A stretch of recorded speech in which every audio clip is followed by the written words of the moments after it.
Todavía. Sí. Espérense una hora para desfallecer y ya luego desfallecemos todos de manera colectiva. Yo soy Juana Inés de Esa, soy periodista, soy escritora, tengo un programa de radio en Radio UNAM todas las mañanas, tengo una columna y tengo también varias aproximaciones a la literatura infantil desde la crítica, desde la escritura y desde la edición.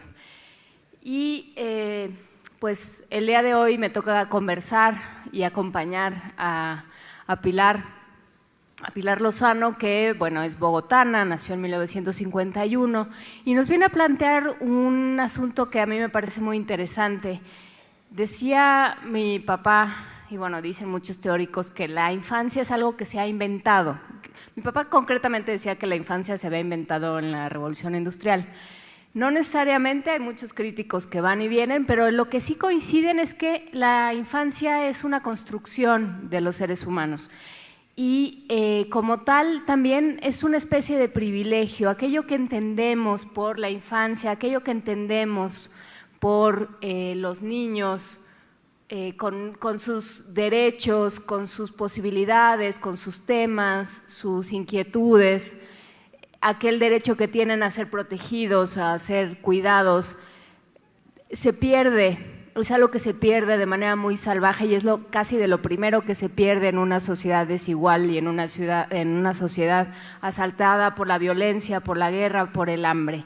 Y de estos temas habla Pilar Lozano, estos temas son los que la han inquietado al acercarse a los niños de la guerrilla, a los jóvenes colombianos que no han tenido más remedio o que por alguna serie de decisiones que ya nos contará ella, se ven envueltos en la guerrilla, se ven envueltos también en la cosecha de la coca. Todo esto está ahí y todo esto está permeado por la idea de qué entendemos por infancia en América Latina, qué entendemos por infancia en sociedades desiguales y violentas como la nuestra y qué hacemos para que no se olvide y para que también sea un terreno y unos temas que permean nuestra literatura y nuestra reflexión en torno a la literatura infantil y juvenil. Vale mucho la pena, tengo muchas ganas de esta conversación y para ya no quitar tiempo, le cedo la palabra a Pilar. Muchas gracias. Gracias, Juana. También les doy las gracias por estar aquí, es hora de almuerzo. Y veo que no han huido muchos, yo pensaba va a estar la sala medio vacía y estaba contenta con eso porque no crean que no tengo nervios. Y la idea es hablar un poquito de esa relación entre literatura y guerra, cómo esa literatura y el periodismo, porque en mi caso también hago periodismo para jóvenes y para niños. Fui periodista muchos años, 40, demasiados. Como ya aquí dijeron cuando nací, entonces ya hacen mis cuentas. Y como trabajé paralelamente la literatura infantil y el periodismo y cubrí conflicto, pues siempre fue un tema que me atormentó y que quise contar, porque creo que en Colombia, como le decía Juana Inés, en estos países tan desiguales, pues ser niño es un privilegio. Y es un privilegio que tienen pocos. Muy pocos niños tienen derecho a soñar. Entonces uno va a los pueblos donde ha habido tanto conflicto y los niños, uno les dice, ¿qué quieres ser cuando grande? Y dicen, no, ¿qué quieres estudiar? No, es que no tengo plata, es que no puedo, es que mi papá no tiene. Entonces son niños que ni siquiera tienen derecho a soñar, porque otra cosa es que no puedan realizar ese sueño, pero es que ellos ni siquiera tienen ese derecho tan elemental como es soñar. Bueno, entonces yo tengo una pequeña presentación, es cómo podemos trabajar estos libros y cómo me ha ido a mí con 3 libros que abordan esta problemática, 2 desde el periodismo y 1 desde la literatura. Bueno, la guerra es uno de los tantos temas difíciles que nos da miedo, que producen cierto temor de tratar en el aula. Aquí tenemos algunos, la injusticia, el matoneo, los temas que tienen que ver con la sexualidad. Y el debate continúa. En la Feria del Libro este año, en una mesa con 2 escritores, entre ellos Gerardo Meneses, que está aquí, se dio la discusión con el otro invitado, porque él decía, ¿y para qué les damos a los niños eso suficiente con la vida que tienen? Hay que seguir alimentándolos con la fantasía. Yo creo que claro que hay que darles fantasía y hay que alimentarlos con sueños, pero también yo creo que hay que aterrizarlos en la realidad. Aquí tengo una frase de María Teresa Andrueto que dice: el debate social, los pobres, los que discriminan son discriminados, los que no tienen memoria, la violencia familiar y social, la dictadura y tantos otros asuntos pueden ser, claro que sí, temas de la literatura, pueden serlo como otros temas, siempre y cuando haya allí intensidad. Entonces yo creo que eso es lo clave. Debo escribir sobre aquello que de modo azaroso, aleatorio, me propone una compleja, intensa e incierta búsqueda, un compromiso con lo que se escribe, lo que equivale a decir intensidad en lo que se escribe. Frente a estos temas, la pregunta que nos hacemos muchos es: ¿somos censores? ¿Nos da miedo trabajarlo con los niños? ¿Quién censura? Las editoriales, el sistema educativo, los padres, la religión. Y nos autocensuramos, como que decimos: yo mejor ese tema como que no lo trato, mejor eso, no me meto en camisa de 11 varas. Esta es una frase también de este señor, no alcanzo a leer desde acá, ustedes lo leen. He llegado a la conclusión de que cuando se trata de libros para niños, todos somos censores. Entonces, cuando esos libros difieren de nuestro punto de vista, todos pelamos el cobre. Yo creo que si hiciéramos aquí un pequeño sondeo de situaciones en que como que ponemos el freno de mano, todos tenemos algo que confesar. Más adelante les contaré una anécdota mía con esto. Entonces, a los padres, a las directivas y a no saber responder las inquietudes que generan en los alumnos esos temas. Y ahí yo siempre le digo a los maestros, es que tampoco es que tengamos obligación de saber todo, tampoco tenemos que tener las respuestas a todo, y ahora, gracias al internet, podemos buscar entre todos en el aula cuando se plantea una inquietud que yo no me he planteado o que yo no tengo la respuesta, pues entre todos la podemos buscar. Entonces, no asustarnos ante eso. ¿Pero sí una postura o no? Una postura, o sea, a lo mejor no una opinión, pero una postura de ciertos temas como docente. Yo creo que sí, tenemos que tenerla. Porque si yo no tengo claro para mí qué es el conflicto y qué es la guerra, yo cómo le respondo a un niño, que ahora voy a plantear dos preguntas, una que le hacen constantemente a Gerardo, una que me hacen a mí. Si yo no tengo mi posición, si yo no estoy preparado para afrontar ese tema, pues estoy fregado. Pero claro, surgen otras inquietudes que de pronto yo no he alcanzado, porque además los niños salen por unos lados que siempre los sorprenden a uno, entonces pues tenemos que estar listos y no asustarnos, decir simplemente: mira, mi amor, no me he planteado eso, qué interesante la pregunta que tú haces, y entre todo el salón vamos a buscar una respuesta. Sí. Ay, ahora se me bloqueó. Ya. Esto es una frase de un científico colombiano, Adolfo Ginás. Él habla mucho de la educación en Colombia, ha planteado temas muy interesantes y nos dice esto que siempre debemos tener claro: a los niños hay que contarles la verdad. Los niños de ahora no podemos ocultarle lo que pasa en el país, pues que es que ellos tienen su celular y están hablando con el amigo y buscan las respuestas, de pronto no la más adecuada, si nosotros como adultos no enfrentamos esos temas. Y él dice: a los niños hay que contarles la verdad y hay que darles contextos, no una verdad así, suelta, como si viniera de la nada, como si la guerra hubiera nacido de la nada, y tenemos que darles un contexto. Y aquí, bueno, esto ya como repetido, el cambio también se dio un poco esa literatura molarista que va atrás, y los derechos de los niños, saber que son sujetos de derechos, pues ya nos da otro contexto, y tenemos que respetar esos derechos entre el otro, a estar informados y a opinar. Nosotros no dejamos que los niños hablen, que los niños cuenten qué piensan de la guerra. Tenemos miedo de cuestionar ni de enfrentarnos a un niño que ha sido vulnerado sus derechos y hacerle preguntas. En Colombia tenemos la Ley de Infancia y Adolescencia desde el 2006 y yo creo, esto ya es como repetición, es imposible tenerlos en la burbuja, y ellos tienen muchas inquietudes y buscan respuestas. Entonces, el libro de literatura o de periodismo puede convertirse en ese eslabón para que se dé ese diálogo padres, hijos, alumnos, maestros. ¿Cómo abordar estos temas? No todo es válido. Y yo creo que lo más difícil, y lo digo ya como escritora, es encontrar el tono. Los libros buenos nos tocan, nos transforman. Ahí está la intensidad. Y yo desde hace un tiempo y bueno, yo trabajé el conflicto 40 años, estuve metida en todo, veía a los niños sufrir, angustiados, y yo decía, y no era capaz de tocar el tema. Yo siempre decía, tienen que ser libros dolorosamente, hermosamente dolorosos. Lo descubrí un día leyendo un libro de una escritora de Croacia que habló de la violencia sexual en la guerra, en Yugoslavia, y cómo había un campamento donde eran mujeres musulmanas y era el prostíbulo de los serbios. Ella, periodista, había pensado en hacer el libro primero con testimonios y después lo abordó desde la literatura.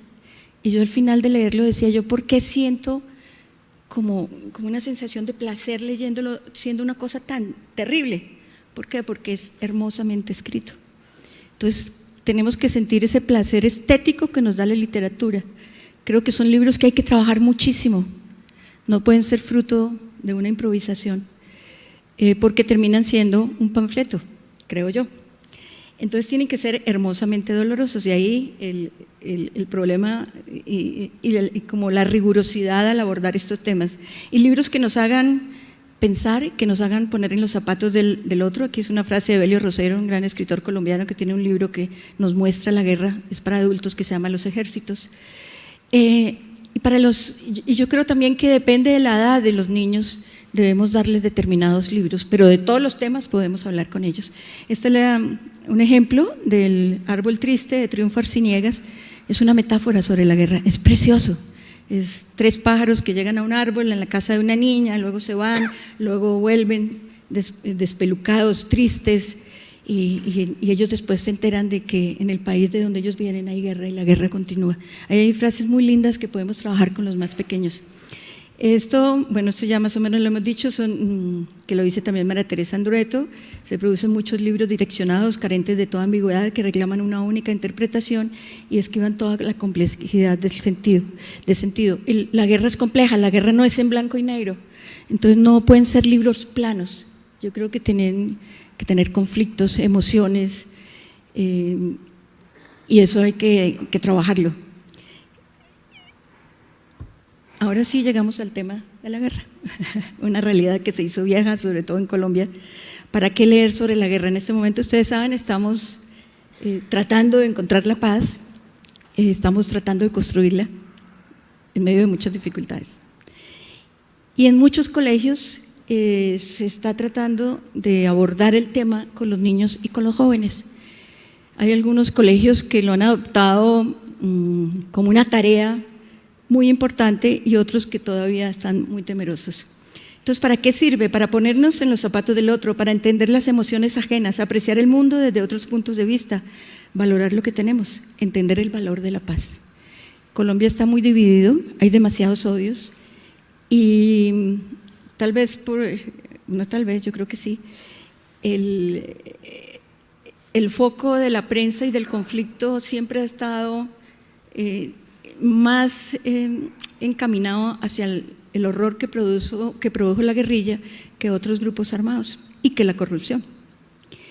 Y entonces hay gente que no soporta que se esté hablando de paz con la guerrilla, con las FARC.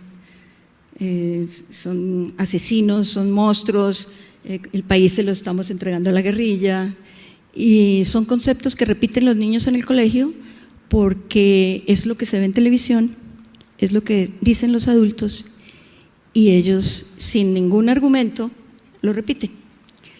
Entonces, todo esto aquí también que podemos trabajar en el aula, convivencia en la diferencia, recuperación de la memoria, ver los problemas de frente sin medio verdades, hablar de los derechos de la infancia, hablar de injusticia, hablar de paz.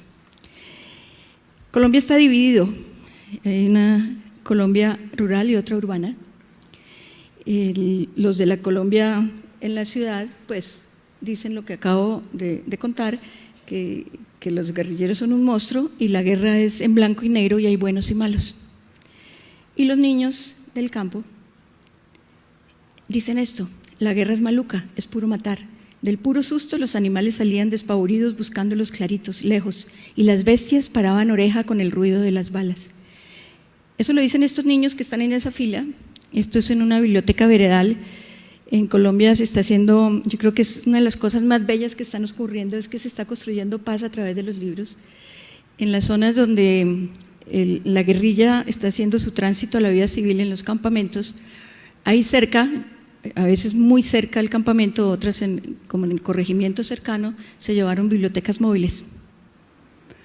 Y cuando uno va a esas bibliotecas móviles siente esperanza, porque ahí uno ve a los niños de los campesinos víctimas del conflicto, ve a los niños hijos de los guerrilleros, y todos están felices de estar juntos, no hay diferencia de nada. Llega el soldado que está vigilando la paz y que antes veía como enemigo al guerrillero y están ahí todos juntos. Es una experiencia preciosa y es una experiencia que está llevando libros y sueños a niños que antes solo tenían balas, como ellos. Esta frase me la dijo un niño en julio de este año, en ese sitio, que es un sitio no muy lejano a una ciudad grande, además es la capital de uno de los departamentos más corruptos. Los niños no tienen luz, los niños, pues obvio, no tienen computador, hay un solo celular para toda la vereda y saben lo que es la guerra. Uno de ellos, que a través de la biblioteca, sus sueños se agrandaron, él encontró el libro de Willy, el tímido, entonces me lo mostraba, me dice, el libro que más me gusta, decía, yo era así, chiquito, y ahora soy grande. ¿Por qué? Porque descubrí que puedo escribir. Yo no sabía que yo podía escribir un cuento. Ahora, como me leen en la biblioteca y me enseñaron ciertos truquitos para escribir, sé que puedo escribir, sé que puedo editar, porque está aprendiendo a manejar la cámara de video, y entonces sus sueños se agrandaron. Y le digo yo, bueno, ¿y hay algún obstáculo para tus sueños? Y el niño que tiene un papá que raspa coca, que cuida cultivos de coca, que no tiene tierra propia, que es muy pobre, un niño que estudia bachillerato en un salón donde van todos los grados juntos y no hay sino un solo profesor, se pueden imaginar la calidad de educación que tiene. Para él eso no es obstáculo. Él me decía, no, es que yo creo que si uno quiere aprender, un profesor para 1000 alumnos, está bien si uno quiere aprender. Pero al final, entonces le dije, ningún obstáculo, y me dice, uno, la guerra, porque él sabe lo que ha sido la guerra. Son niños que además están muy atrasados porque la guerra les quita todos sus derechos, ¿no? Entonces no pueden ir a la escuela, dejan de estudiar 4, 5, 6 años, les toca desplazarse. Este es otro escrito en un taller que hice hace 10 días en otra de esas bibliotecas veredales. Es una zona dominada por las FARC, muy cerca estaba el cerco paramilitar, ahí trabajan la minería ilegal. Y en un taller de escritura el niño escribió, le tengo miedo a la guerra. Cuando tenía 6 años a mis padrinos le bombardearon la casa y menos mal nosotros estábamos en la calle cuando mandaron esas bombas. Entonces nos mudamos para estos montes. Estos libros, entonces en el aula de clase, en las ciudades, nos sirven para traer la guerra que los niños solo han visto en televisión. ¿Para qué sirve la literatura?, le preguntaron una vez a Saramago. ¿Puede poquísimo cambiar el mundo? Nunca ha cambiado. Podemos cambiar nosotros mismos, ser más amables, comprensivos, mejores personas, tolerantes. Y yo creo que cuando un niño lee una historia de lo que ocurre a un niño de su misma edad que vive en el campo, comprende muchas cosas y se vuelve más tolerante y mejor persona.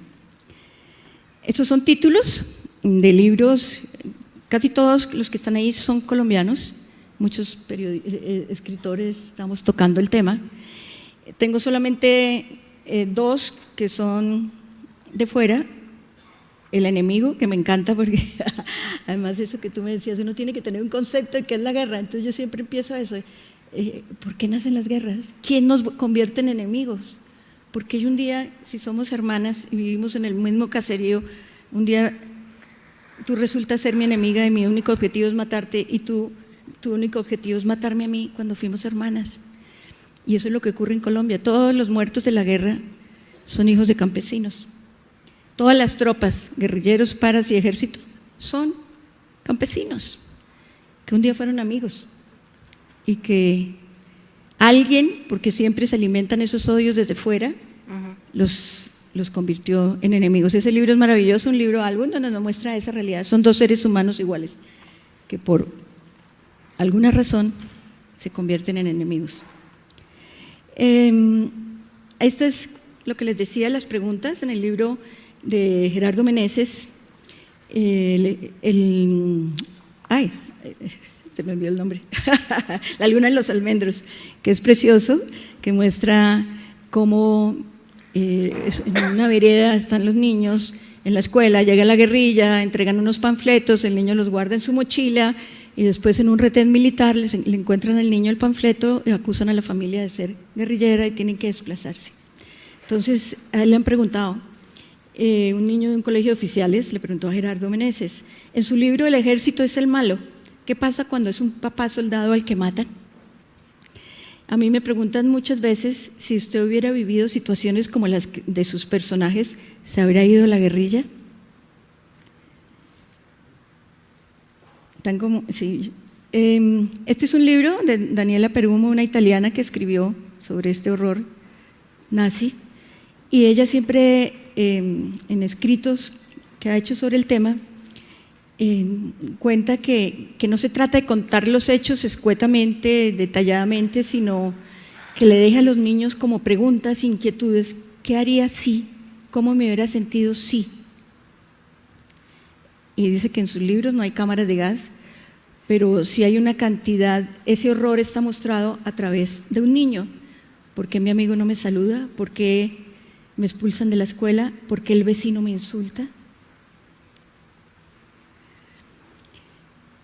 Hay gente también que dice, hay personas que hablan de que este tipo de libros tienen que dejar una esperanza, que no pueden quedar en el dolor, en un como desasosiego, sino que tiene que ir más allá.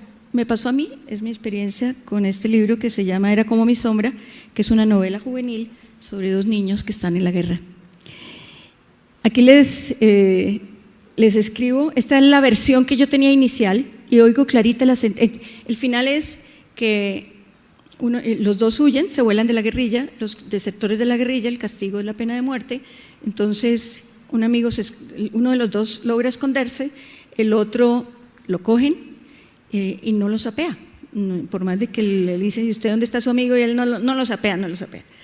Y mi idea inicial, yo quería que el libro terminara en el momento en que ejecutan al que lo cogen, lo encuentran.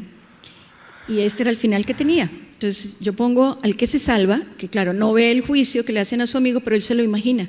Entonces él se imagina toda la escena, lo amarran, le hacen un juicio, y ese es el final. Y oigo clarita la sentencia en el consejo de guerra que le montaron por desertor. Después escucho los disparos reales, como si me reventaran por dentro. Y la última imagen, porque siempre se repite igual, la pata del arco iris sobre el cuerpo vacío de Julián. Mi editora, que es una maravilla, este fue un libro muy trabajado con la editora, me dijo, no, tiene que tener una esperanza. En un comienzo yo decía, renegaba, ¿no? Yo decía, no, yo quiero que termine ahí porque el libro tiene que terminar ahí, donde muere el otro, y con esa imagen, además el arco iris fue un elemento literario que utilicé en varias escenas del libro.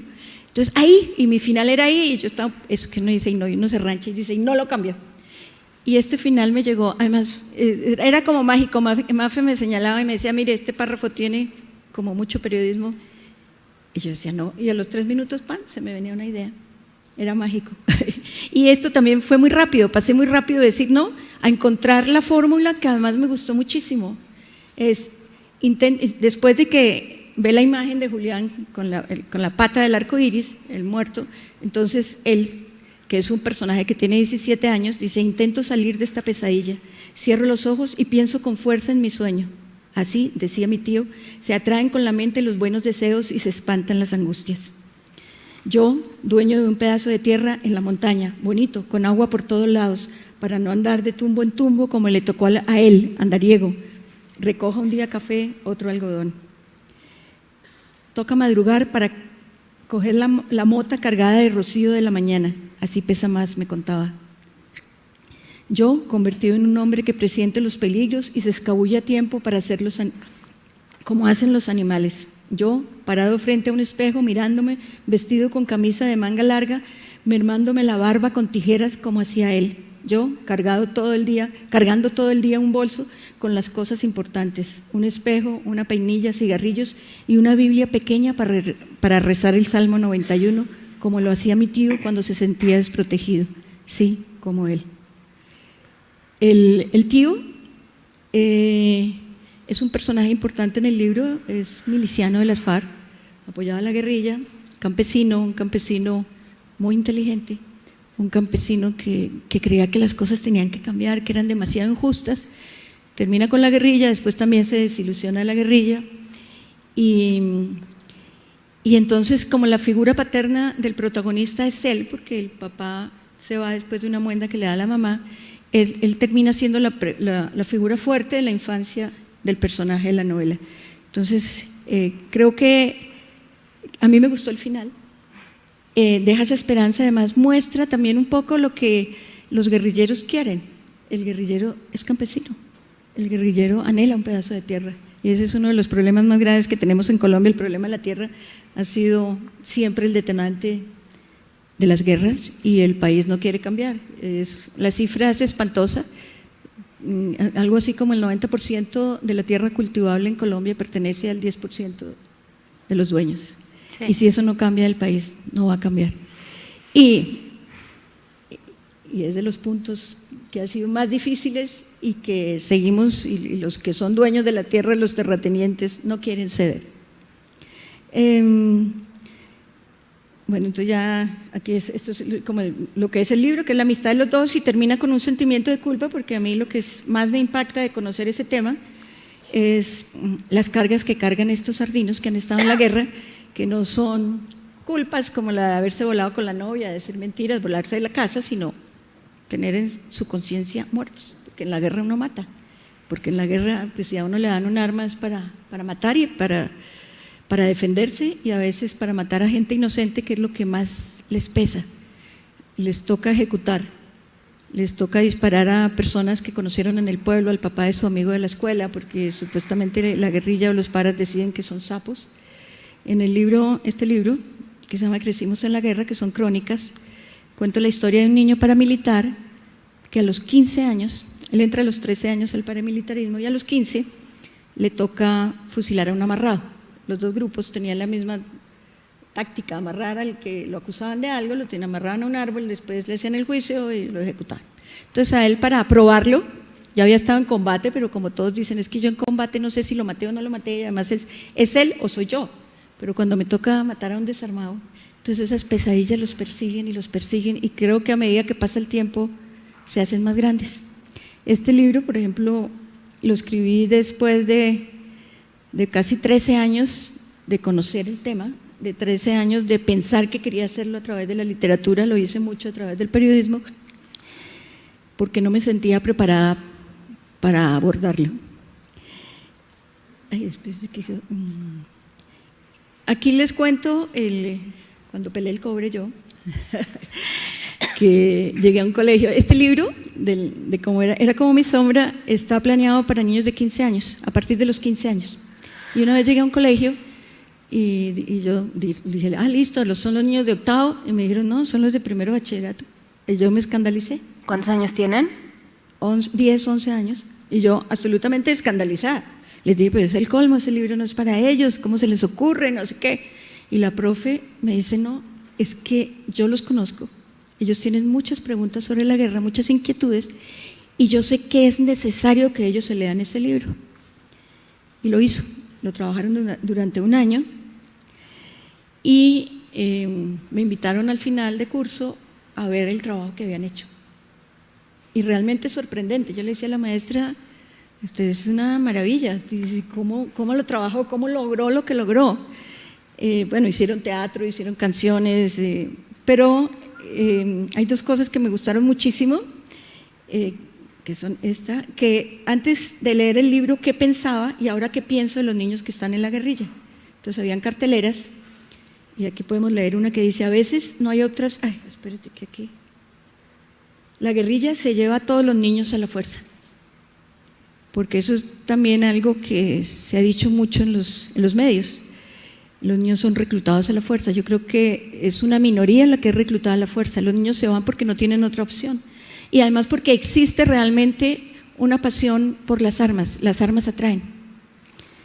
Y hace poco que estuve dando un taller de escritura con un grupo de exguerrilleros ya en una de estas bibliotecas.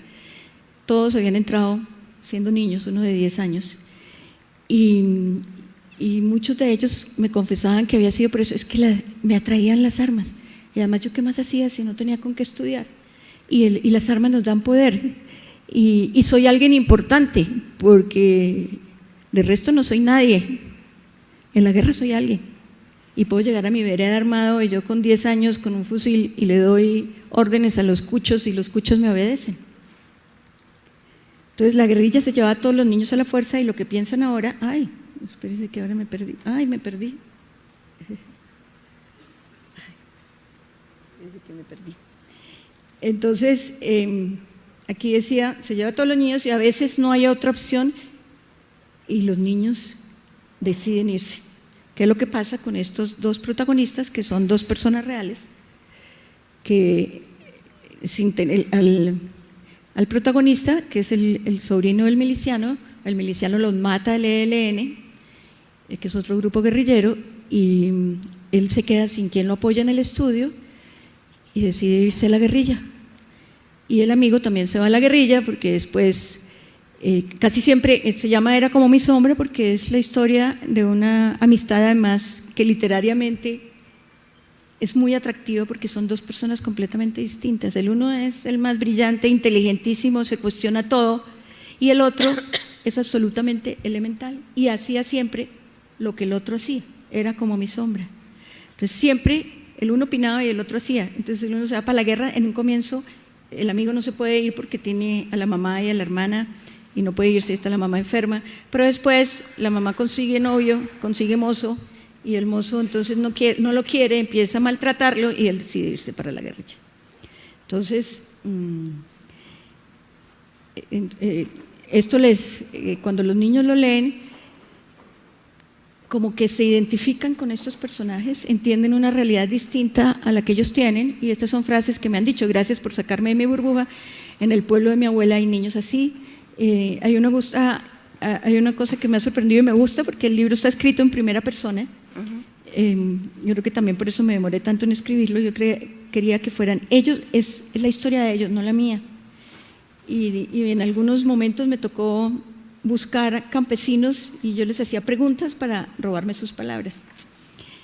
Y a los niños, ya como varias veces me han dicho, y me llama la atención que nunca me lo hayan dicho con otro libro, el final cambia, ninguno de los dos muere, los dos están vivos, y la alegría que sienten las niñas o los niños cuando finalmente les cuento que no, que están vivos, sienten como una felicidad y dicen: ay, qué alegría, porque yo lloré, yo no quería que se murieran.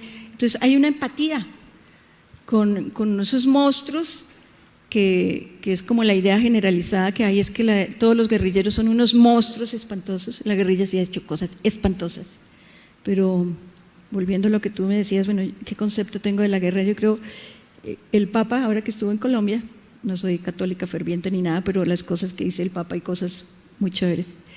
Y en una reunión en que estaban soldados, paras, guerrilla, les dijo: ustedes todos son víctimas, porque la guerra nos vuelve monstruos, la guerra deshumaniza. Y yo creo que sí, si uno los escucha, uno escucha al uno, al otro, y todos tienen sus justificaciones. Entonces el para, con el que hice el taller de escritura el año pasado, que en el taller contó algo que decía: yo nunca había contado por qué me había ido de paramilitar. La guerrilla se tomó el pueblo, él tenía 14 años, estaba en la casa, y cuando entran con el cadáver de su hermana, él no puede perdonar eso y se va a la guerrilla. Se va a los paramilitares para vengarse contra la guerrilla. Entonces, pues yo creo que esas historias se tienen que contar. Este es otro libro que es de crónicas. Ese fue mi primer acercamiento para contar esta realidad para los jóvenes. Yo cubrí, como les dije, 40 años la guerra, y yo siempre decía: bueno, yo quiero escribir sobre un niño guerrillero, un niño bueno, quería escribir de todo, y no encontraba la financiación porque pues es muy difícil. Un niño que ha sido vulnerado, que ha pasado por estas situaciones tan difíciles, pero yo no puedo llegar con un micrófono a decirle: hola, ¿usted mató? Como vi muchas veces a periodistas al comienzo, cuando empezaron a aparecer, se hizo visible que había muchos niños guerrilleros, y eso fue porque después de un intento de paz que fracasó, hicieron un batallón de niños, que es una de las vainas más absurdas que he visto en mi vida, como 300 niños, y eran como 10 adultos, y les dio por atravesar todo el país para ir a recuperar una zona con los paras. En la mitad del camino los cogieron. Entonces a los periodistas nos llamaban del ejército y nos decían: mire, recuperamos a unos niños, vayan y lo entrevistan. Y vi periodistas de televisión con un micrófono decirle: ¿usted mató? Entonces lo estoy agrediendo más. Entonces es un tema que también he trabajado periodismo responsable en temas de infancia, de la mano de una abogada maravillosa que fue una de las que sacó adelante la ley de infancia y adolescencia, y aprendí muchas cosas. Entonces, ¿cómo entrevistar a un niño? Yo no puedo llegar a un niño, a una niña que perdió su pierna, a sus abuelos, a su papá con una mina, casa bomba, y llegar a preguntarle ¿qué sentiste? Y no sé qué, el primer día. No, tengo que primero ganarme la confianza, tengo que ser amiga de ella, y eso pueden pasar meses y días y muchos días con ella sin ganar nada para lo que yo estoy haciendo y escribiendo. Entonces este libro aborda distintos temas: el adolescente paramilitar, el adolescente guerrillero, niño raspachín en zona paramilitar, quiere decir, la limpieza social, minas antipersona y otros explosivos, masacre paramilitar y secuestro.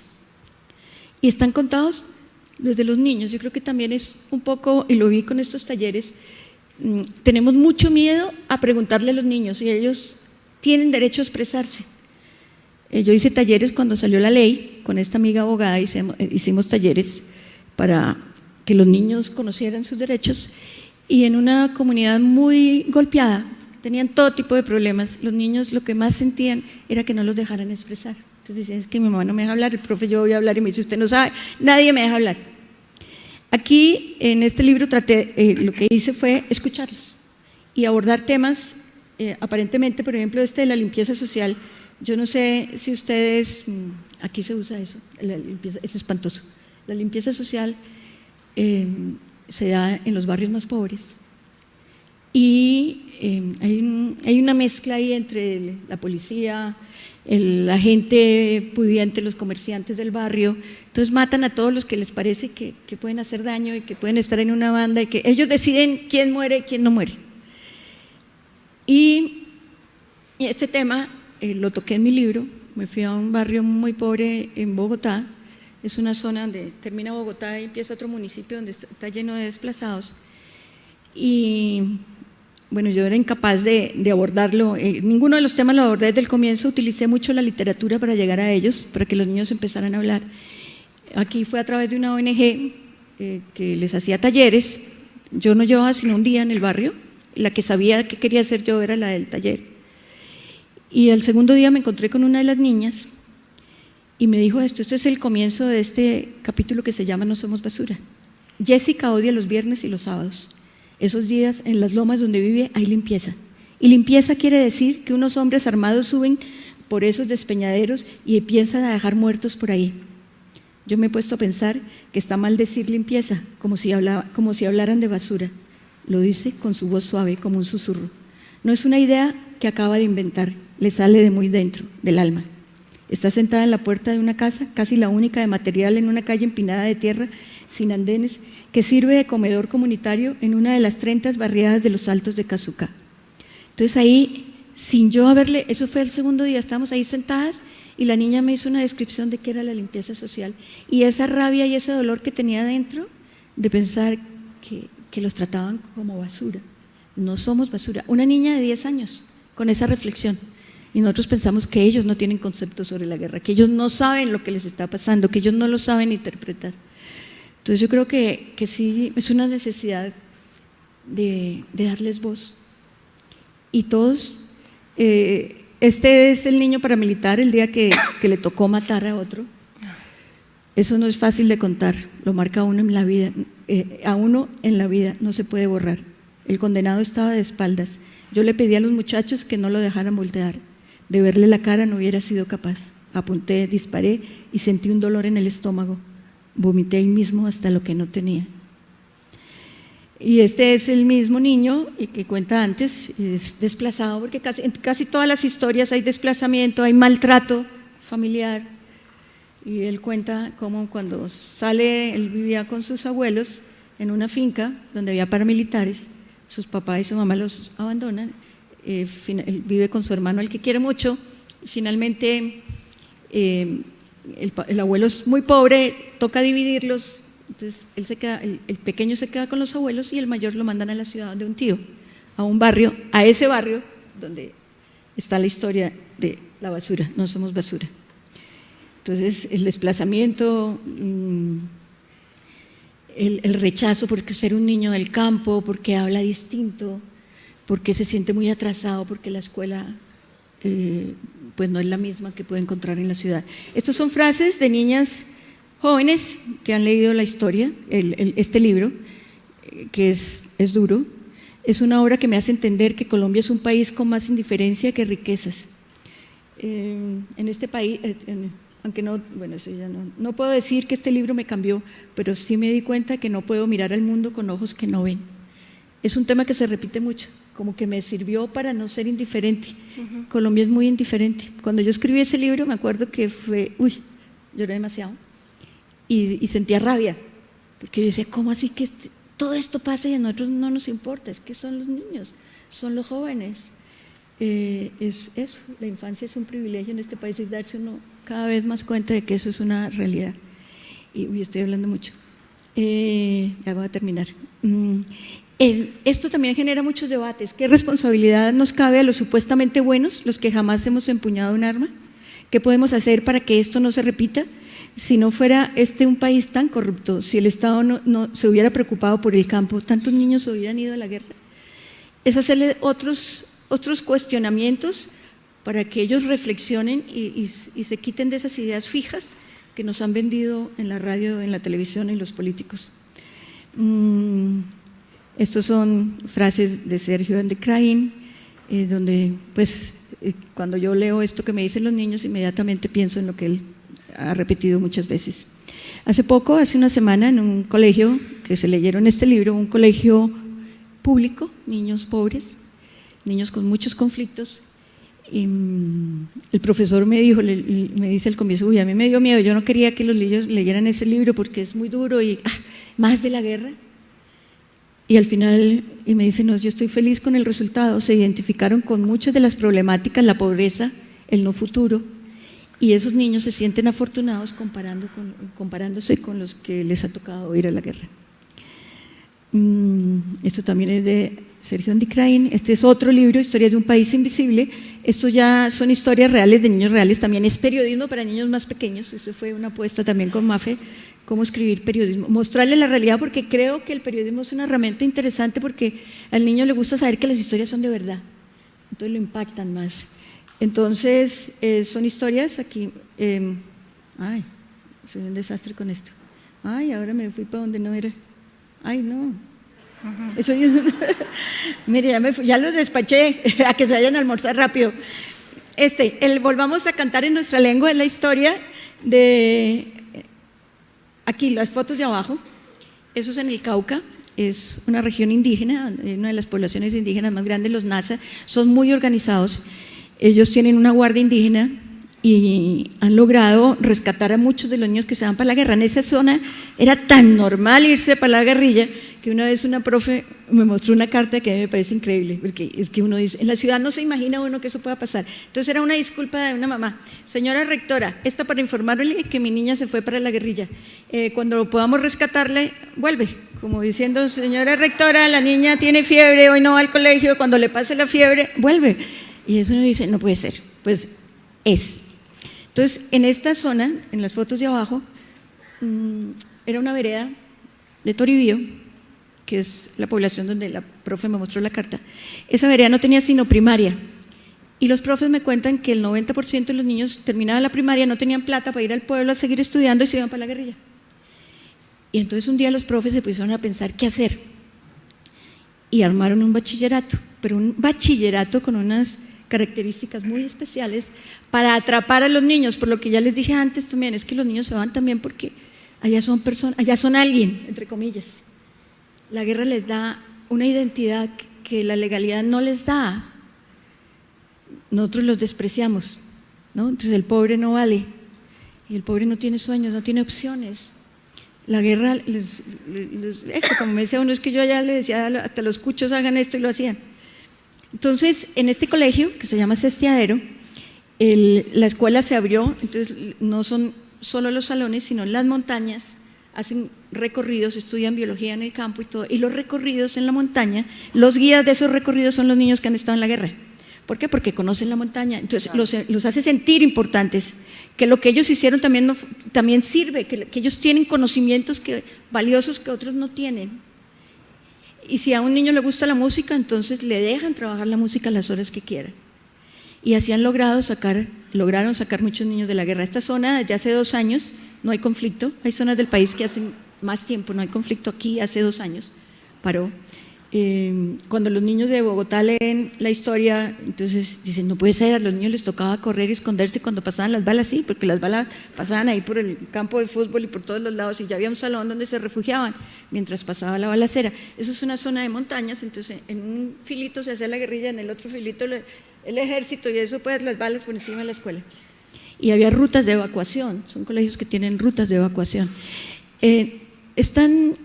Hay tanto desconocimiento en Colombia de lo que ocurre en el campo, a mí a veces me da mucha rabia con eso, porque me acuerdo hace unos años en radio sacaron una historia muy linda de una maestra aquí en México, que cuando había balacera le cantaba a los niños y lograba entretenerlos mientras pasaba el peligro. Me pareció linda la historia, pero yo decía, hola, y aquí en Colombia llevamos años haciendo lo mismo. Las maestras son heroínas nacionales. En todos mis libros, en este libro, por ejemplo, tienen un capítulo entero, la profe, que es una profe construida de muchas profes en muchos sitios de guerra. Y nosotros no nos hemos dado cuenta de eso. Y así, muchos temas. Nos decimos, uy, mira, ya no sé qué. Y nosotros, si es que los niños todos los días están sufriendo, están huyendo de las balas, les toca esconderse o están disparando, y a nosotros no nos importa. Entonces ya para terminar, estos son de ese mismo libro, esto es un proyecto que a través del fútbol, una cosa que se llama el golombiao, los niños aprenden varios principios. Entonces antes del partido juegan fútbol y la primera que tiene que meter el gol es una niña, o si no, no vale. Entonces yo le decía a los sardinos, les dije, hola, pero qué jartera jugar fútbol así, y les dije, me dicen, no, y qué chévere, al comienzo sí era horrible, ¿cómo así si ya no saben jugar? Pero después entendí que las niñas tienen derecho y que si jugábamos sin reglas, nosotros nunca les dejábamos tocar la pelota. Y así, hay muchas reglas. Entonces yo les decía, no, qué jartera. Entonces me decían, no, chévere, hemos aprendido, porque con todas esas normas aprendemos de paz. Entonces hay una norma también, entonces antes de jugar dicen, bueno, ¿qué norma vamos a tener en este juego? Entonces reconocer al otro. Entonces un día dijimos reconocer al otro porque había un niño sordomudo en la escuela, entonces decidieron jugar en silencio. Esta fue una zona muy golpeada, estuvieron todos los grupos armados, todos, absolutamente todos, es una vereda que quedó casi vacía. Y aquí es una escuela audiovisual donde los niños, cuando estaba muy duro el conflicto en Belén de los Andaquíes, a alguien se le ocurrió hacer una escuela audiovisual, un tipo maravilloso, un soñador, y les dan cámaras, ahí él consiguió muchos equipos, y el niño que tenga una historia para contar, le prestan los equipos y hacen sus propios videos. Entonces, cuando leen este libro, los niños me hacen 80 preguntas, ¿es verdad que no sé qué es verdad? ¿Y si les pasa eso? Por ese desconocimiento de la guerra. Yo creo que lo más importante de estos libros es eso, es poner en contacto 2 países que no se conocen y que han llevado a tener unos conceptos muy distorsionados de lo que es el conflicto. Por último, esto es un proyecto que se hizo con El Espectador, que se llama Libros que Cambian, hablando de las bibliotecas móviles, que ya les hablé, que es una experiencia realmente conmovedora y maravillosa lo que está pasando en esas zonas. Fuimos 8 escritores, cada una biblioteca distinta. Gerardo, que hasta ahora lo veo aquí, ya hablé de ti, no pudo ir por desgracia porque era uno de los candidatos a visitar una, no coincidieron las fechas, y la idea era llegar allá a encontrar una historia de algún niño al que los libros y la biblioteca le hubiera cambiado la vida.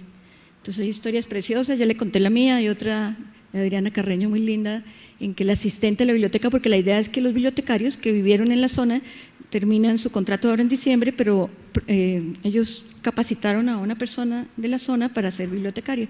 Entonces es un sardino de 19 años que nunca en su vida había leído, nunca, nunca. Entonces la bibliotecaria le dijo, no, si no lees no puedes ser el asistente. Entonces empezó a leer y entonces dice que ahora le da insomnio porque todos los personajes de los libros, los piratas y todos no lo dejan dormir. Bueno, para terminar, solo una cosa muy linda, para terminar con esperanza. Esto es un poema escrito hace muy poco en un taller que di con guerrilleros, guerrilleros, todos los que están ahí en la foto, y esta es una abuela. Y un día que escribí, el ejercicio era escribir una carta a esa persona que hacía mucho no, o la persona que llevaran más en el corazón. Algunos escribieron a personas que no habían vuelto a ver por la guerra o algo, fue una experiencia muy linda, pero esta abuela nos hizo llorar a todos, una abuela guerrillera. Dice, le escribió a su nieto, es que yo tengo un problema que sin anteojos ni con anteojos no leo, no sé si quitármelo, ¿o me lo lees tú? Te paso el computador. A ver.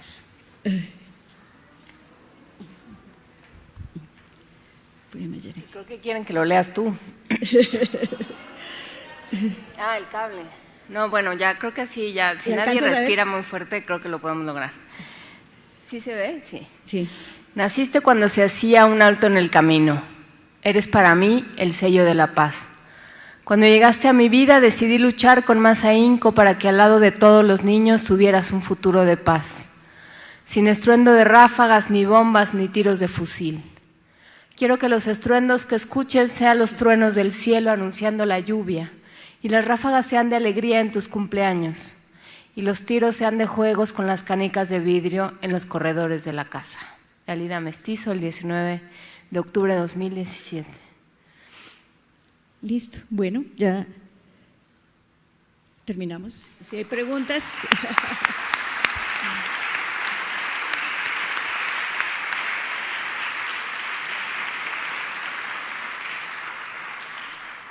Pues muchísimas gracias, Pilar Lozano. Creo que tenemos un poco de tiempo para preguntas. No sé cómo lo quieran llevar los organizadores. A ver allá. Pero tenemos otro. Ahí, allá.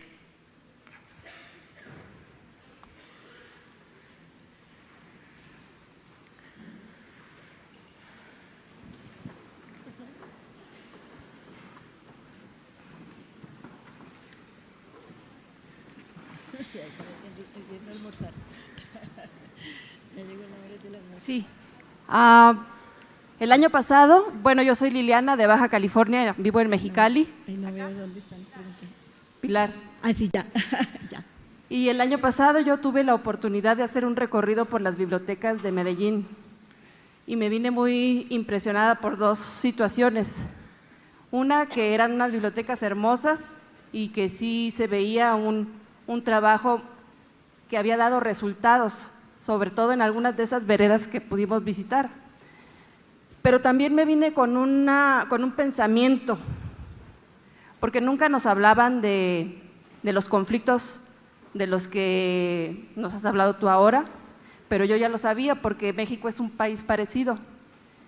Y entonces me vine pensando si de eso no se hablaba en Colombia. Y ahora que te escucho a ti y que escuché a Gerardo, pues me doy cuenta que sí se está hablando y que qué bueno que lo están haciendo, porque eso sirve para sanar el alma. Gracias. Sí, muchísimas gracias. Sí, yo creo que sí sirve para sanar el alma. Además, en esas bibliotecas móviles, por ejemplo, es la oportunidad de volvernos a mirar a los ojos, porque la guerra acaba con las comunidades, hay una desconfianza total. El uno dice, uy, pero es que usted era amigo de los paras, y la otra mira a la otra, uy, no, esa se metió con los guerrilleros. Entonces, hay una desconfianza total, y ese espacio donde todo el mundo cabe, las bibliotecas es la casa de todos, nos ha vuelto a dar la esperanza de que nos podemos mirar a los ojos y podemos hablar de todos los temas y de pronto llegar al perdón, aunque hay mucha gente en Colombia que no está dispuesta a perdonar. Pero ahí poco a poco se está construyendo, ¿no? Eso espero. Sí. Hola, buenas tardes, me llamo Denise, soy de Mérida, Yucatán. Y me gustaría preguntar, en esas escuelas que están en esas zonas, ¿tienen financiamiento del gobierno? ¿A los maestros quién les paga? Pues, ¿quién les paga? Y a las escuelas, ¿quién las construye? Porque veo que están, bueno, nuestras escuelas no son tan diferentes, no están en situaciones bastante precarias. Entonces, ¿quién les apoya? Sí, las escuelas las construyen los distintos departamentos, los profesores son empleados del departamento Son profesores que viven en unas condiciones muy precarias. Algunos solo tienen un cuarto muy pequeño de tablas, piso de tierra, una hamaca para dormir, no tienen luz, no tienen ninguna garantía de salud. Además, zonas donde hay paludismo, dengue, leishmaniasis. Para salir al pueblo tienen que hacer unos trayectos muy largos y muy costosos que los tienen que pagar de su sueldo, entonces muchos de ellos duran mucho tiempo allá encerrados en la escuela sin poder salir. Y las escuelas son muy precarias en todas estas zonas, y zonas donde estuvo la guerrilla, por ejemplo. Está esta modalidad de bachillerato que es unimodal, es un solo profesor para todas las materias, que uno dice, por Dios, ¿qué puede aprender un niño? Yo le decía al profe, bueno, ¿y usted cómo hace? Entonces pone, no, aquí pongo los de sexto, los de séptimo, a este ladito, los de octavo, a los de noveno los mando al potrero. Y dice, ¿quién puede aprender así? ¿Y cómo es posible que ese niño tenga que presentar las mismas pruebas, a ver, que se llama, que les hacen a todos los alumnos, a un niño que vive en Bogotá, que tiene computador, que tiene tableta, que tiene todas las opciones de la vida? ¿Cómo los pueden evaluar de la misma manera? ¿Qué opción tiene ese sardino que vive allá alejado? ¿No? Entonces es muy complicado y uno lo mira y lo compara ahí con la corrupción y todo lo que se roban los políticos, y en Colombia ahora estamos en una crisis, se están destapando muchas cosas. A veces también pienso que la guerra no nos dejaba ver, era como la disculpa, no era que no nos dejara ver, sino que era la disculpa perfecta para que los políticos robaran. Entonces se planteaba una manifestación, vamos a protestar por tal cosa, uy, no porque la guerrilla aprovecha y se toma el poder. Entonces todo era así, todo quedaba tapadito y uy, qué susto la guerrilla, nos vendieron el susto y el terror, el monstruo más grande, y Colombia está mal por la guerrilla. No, el país está mal por la corrupción. Y son cosas que los mismos niños llegan a la conclusión de decir, bueno, es que si les hubieran hecho escuelas, si hay carreteras, si la gente tiene opciones de vivir tranquilamente, pues no se meten a la guerra. Pues es que no, obvio, yo quiero ser ingeniero. Como el sardino quería ser médico, y su tío le decía, yo le voy a ayudar. Entonces, si él hubiera tenido esa oportunidad, se hubiera ido para la guerra, no, ni bobo que fuera, hubiera seguido su sueño, porque es lo normal, todos los humanos tenemos un sueño y todos queremos perseguirlo. Entonces, yo creo que es un momento en que se están destapando muchas cosas en Colombia, y que es un momento en que también estamos haciendo muchas reflexiones, y que ojalá no nos dejemos manipular, porque también por otro lado hay demasiada desinformación y demasiada manipulación. Claro. ¿Alguien más? ¿Quién está a cargo del micrófono? Aquí abajo hay un par de manos levantadas.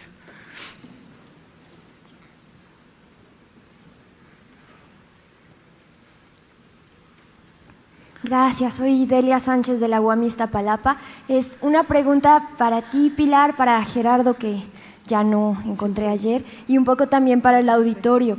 ¿Qué va primero? ¿La gestión cultural, como promoción, animación, desde donde estén? ¿La docencia o la escritura? Porque creo que es un quehacer que no puede separarse, al menos en Colombia. Y no me atrevo a decir si en México va por ahí, o todavía hay mucho camino por hacer. Yo creo que todo, yo creo que es importantísima la gestión cultural. Sin los docentes, pues ¿qué haríamos sin los docentes? Yo creo que es la profesión más importante del mundo, y que en nuestros países, por desgracia, es la peor valorada. Es que es absurdo, y todos para mí son héroes nacionales, y yo pienso que aquí es lo mismo, y trabajan con las uñas y con una mística, y allá en medio de las balas y cuidando a sus sardinos, bueno, yo digo sardinos, a sus alumnos, y sufriendo cuando uno se va para la guerra, ¿no? Entonces una de esas profes me decía, uy, cada vez que un niño se va para la guerra, yo digo, ¿en qué fallé? Y yo le decía, profe, usted no ha fallado en nada, ha fallado el Estado, ha fallado, todos los colombianos hemos fallado, usted es la que menos. Y la escritura para mí es clave. Yo creo que es de las cosas que más tenemos que trabajar. Nos han metido en la cabeza que escribir es solamente de algunas personas, cuando todos podemos escribir una carta, un informe, todos, absolutamente todos podemos escribir, pero desde chiquitos nos meten el coco, y además lo mezclan con la ortografía, con la letra, con todo, no con lo que uno escribe. Esos talleres que estoy haciendo ahora en esas escuelas veredales, en esas bibliotecas veredales, con guerrilleros y con niños, entonces niños empiezan, no, yo no sé escribir, yo no puedo escribir nada, no sé nada. y terminan escribiendo cosas lindas. Uno de los guerrillos me decía, es que a mí no me salen las palabras, me dijo uno de ellos, que se llamaba Lorenzo, no se me olvida. Y yo le decía, sí te salen las palabras. A ver, vamos a, ¿qué historia, a quién le vas a escribir o algo? La carta, y finalmente le escribió una carta a la mamá muy linda y le hizo corazones y todo. Entonces, yo creo que ese es un regalito que tenemos que darle a los niños desde muy pequeñitos.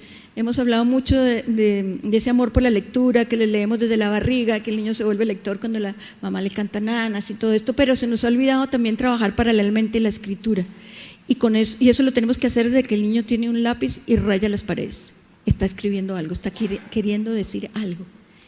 Y desde ahí, entonces yo creo que es importantísimo, porque esas dos cosas son herramientas muy importantes que nos pueden ayudar, sobre todo en países, como digo yo, tan desiguales, donde arrancamos la vida desde un marcador completamente distinto. Si sabemos leer y escribir, es posible que nos acerquemos un poquito más a esa meta de donde debemos partir todos.